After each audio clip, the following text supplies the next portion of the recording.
ॐ अस्य आदित्यहृदे स्तोत्रस्यागस्त्य ऋषिः अनुष्टुप् छन्दः आदित्यहृदे भूतो भगवान् ब्रह्मा देवता निरस्ताशेष विघ्नतया ब्रह्मविद्या सिद्धौ सर्वत्र जय सिद्धौ च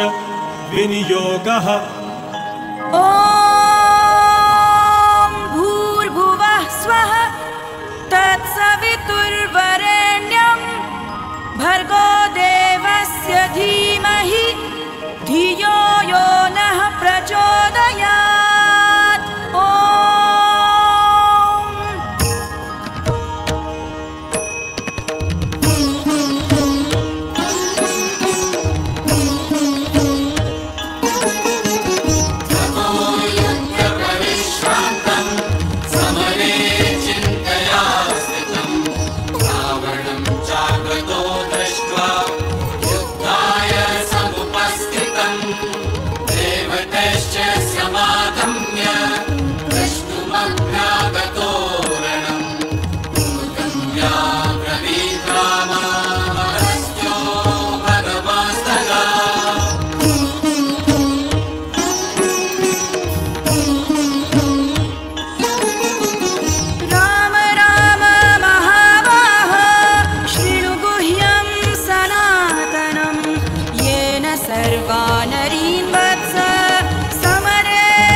जपं नित्यमक्षयं परमं शिवं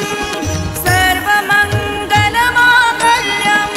सर्वपापप्रणाशनं चिन्ताशोकप्रशमन मायुर्वर्धनमुत्तमं रश्मिमन्तं समुद्यन्तं देवासुरनमस्कृतं पूजयस्व विवस्वन्तं भास्करं भुवनेश्वरं सर्वदेवात्मको हेश तेजस्वी रश्मिभावनः एष देवासुरगणा लोकान् पाति गभस्तिभिः।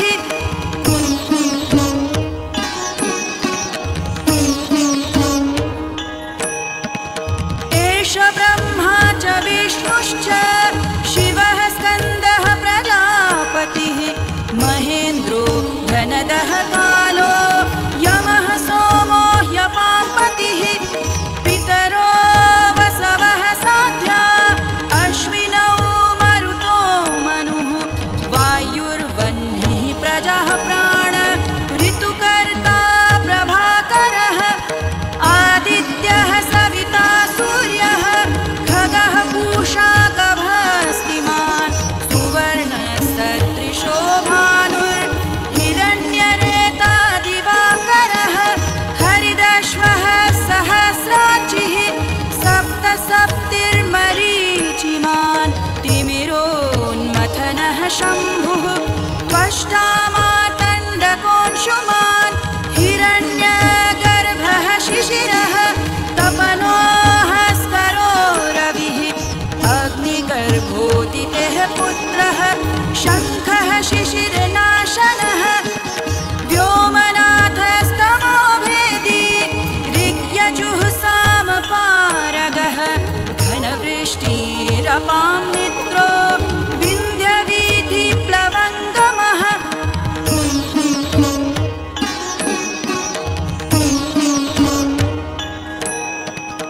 आतपी मण्डली मृत्युः पिङ्गलः सर्वतापनः कविर्विश्वो महातेजा रक्तः सर्वभवोद्भवः नक्षत्रग्रहताराणामधिपो विश्वभावनः तेजसामपि तेजस्वी द्वादशात्मन्नमोऽस्तु ते नमः पूर्वाय गिरये पश्चिमायात्रये नमः ज्योतिर्गणानां पतये दिनाधिपतये नमः जया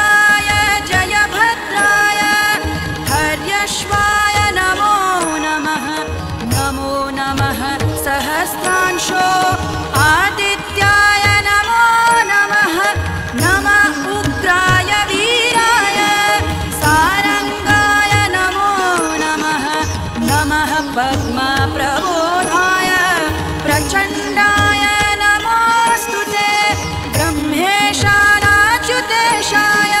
सूरायादित्यवर्चसे भास्वते सर्वभक्षाय रौद्राय वपुषे नमः।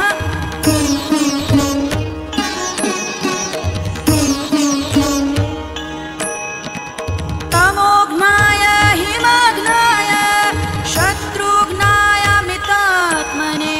कृतघ्नघ्नाय देवाय ज्योतिषां पतये नमः। तप्तचामीकराभाय हरये विश्वकर्मणे नमस्तमोभिनिघ्नाय रुचये लोकसाक्षिणे नाशयत्येष वैभूतं तमेष सृजति प्रभुः पायत्येष तपत्येष वर्षत्येष गभस्तिभिः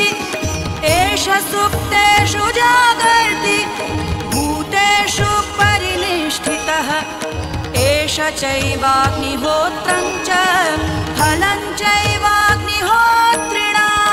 देवाश्च क्रतवश्चैव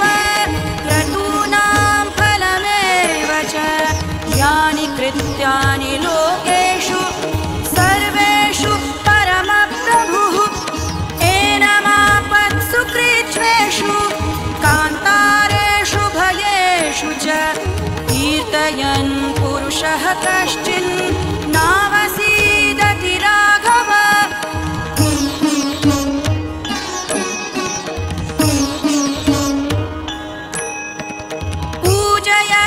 पूजयस्वैनमेकाग्रो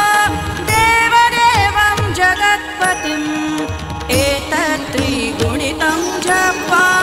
युद्धेषु विजयिष्यति अस्मिन् क्षणे महाबाहो रावणं त्वं जहेष्यसि एवमुक्त्वा ततो गस्त्यो जगाम स यथागतम् एतत् श्रुत्वा महातेजा नष्टशोको भवत्तदा धारयामास सुप्रीतो राघवः प्रयतात्मवान् आदित्यं प्रेक्ष्य जग्वेदं परं हर्षमवाप्तवान् त्रिराचम्य शुचिर्भूत्वा धनुरादाय वीर्यवान् रावणं प्रेक्ष्य हृष्टात्मा जयार्थं समुपागमत् सर्वयत्नेन महता वृतस्तस्य वधे भवत् अथ रविरवदन् निरीक्ष्य रामं मुदितमनाः परमं प्रहृष्यमाणः निशिचरपतिसंशयं विदित्वा सुरगणमध्यगतो वचः